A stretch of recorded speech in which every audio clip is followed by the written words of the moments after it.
University life isn't just about lectures and exams. It is also about survival, creativity, and finding opportunities in the middle of student life.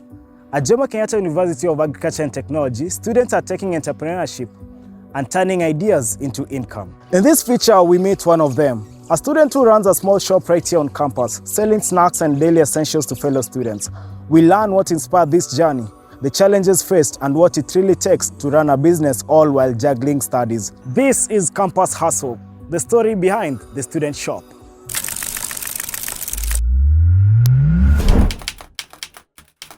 My name is David Mulinge. I'm a real estate student and I'm in my 4th year. Entrepreneurship, it has always been my dream of opening a small shop, and yeah, it has always been a business. I've not started here in JKUAT. Okay. It came as an idea when we were in class during our studio. We were drawing, and then some of my classmates wanted some snacks and we couldn't find them in around. We always went outside the gate to look for snacks, so it came with my idea, why not start here in the studio. I used the legal way. It's usually advertised in the tenders through the JKUSA, and I applied, and God helped me, and I got the shop. The capital wasn't that big amount of money. I raised the money through my friends, family, and also getting a loan from the bank. Yeah. For me, what I usually do, we open at 6. We go through the stocks, everything. For example, if there's something lacking, we take it down and we go outside there, look for the stocks, and then, yeah. But usually have shifts. There's usually a person during the day, and then there's a person during the night. Yeah, it has made I've improved a lot. Right now, I'm aware how a business is run, and I've applied it in my real estate. Now that real estate is all about business. Yeah, that's a normal thing. Yeah, I usually have competition, but what you try is bring different commodities, different products that vary from your competitor, and have a good customer service. Customers will always come back if you have a good customer service. It's tough to survive now that nowadays the production costs, it's going a little bit high because of taxes and stuff. But yeah, we are surviving, and I mean that's how business do. Business owners and students. For example, there are students who usually supply mabuyu and usually try and advertise their commodities, and then yeah. So usually, and also the other business owners. For example, there's a product I don't have, and maybe he knows where he gets it from. So yeah, I usually collaborate with everyone.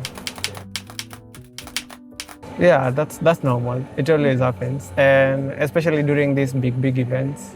For example, these Freshers' Nights, people usually come intoxicated. But what to do? You have patience to deal with those kind of people. Yeah, that's the secret about it. Be patient. Mwelewe.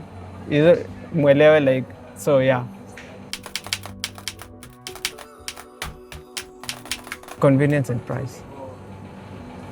And yeah, convenience and price. For example, they let's go for a cheaper something. For example, there's usually different social classes. There's someone who wants chocolate, and then there's someone who wants momo. So price, if it's less the price, they don't look at the quality. Comrade, usually the price and convenience, yeah. I try as much as possible to buy things at a wholesale price. That usually lowers the selling price. So, and then I usually compare my prices with the market prices, so that I may not extort, the students too, and my customers. The biggest challenge is the strike, for example. The business is usually uncertain when there's strike, and then at the end of the semester, not everyone usually has money. You see, most parents give their students money at the beginning of the semester, but at the end, the business is usually a little bit slow. Timekeeping, and communication too. communicating with their customers, getting to know what they want, and fulfilling their needs and patience. Because it's usually tough starting a business and expecting returns. Usually tough, and sometimes things they may not go the way you want. But what can you do? You just have to be patient in the business, and yeah. I usually go to hiking and swimming. Usually relieves a lot of stress, and then the next day, actually come up with different solutions for the different challenges. Yeah, I've grown. Both, let's say, like, past skills have grown. I've acquired a lot of skills, and then yeah, financially, I've also grown my credit loan. Now, like, I can accommodate getting a loan of like high amount, more than before I started the shop, and yeah, I've grown financially and mentally too, dealing with all the kind of stuff, customers and stuff. Yeah. I'll increase my stock differently, giving back to the community, like helping the poor, donating to the small homes and stuff. But right now, because the business cannot sustain, you have to cope with what you have. Okay. I would like to expand. I would like to open another similar business out there. So yeah. Profits, they won't come the way I expected. Like, the business will take, at first, to be losses after losses after losses, but after some time, it start picking up. It start getting gradually profits, but this is not like a rich get quick scheme or something. You have to be patient. When you put money, you just have to be patient. You have to expect losses. So that's one of the things I didn't expect when I was opening the shop.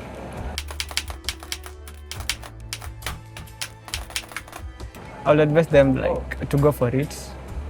I know at first it may be challenging, but it will make them grow mentally, financially, and how to understand the market, the business world. And then it's also like a part-time job, because, like, you know, the parents' money is not usually enough, and they can bear witness. So yeah, I'd say tough. It has been tough. You have to toughen up. You have to be tough with everyone, with workers, with customers, with suppliers. I mean, it has been tough, but yeah, maybe there's light at the end of the tunnel. Let's see. Seeing my first customer buy. I mean, usually see yourself, like, you can see at least your business is attracting someone. So the first customer buying and getting to see him or her working out with the products, that made me proud. Behind every small shop on campus, there's a bigger story, one of courage, discipline, and ambition. For many student entrepreneurs alike, running a business isn't just about making money. It's about learning responsibility, gaining experience, and shaping a future beyond the classroom. As we've seen, the path isn't easy, but it's proof that with determination and resilience, you can thrive anywhere, even between lectures. This is Campus Hustle, the story behind the student shop.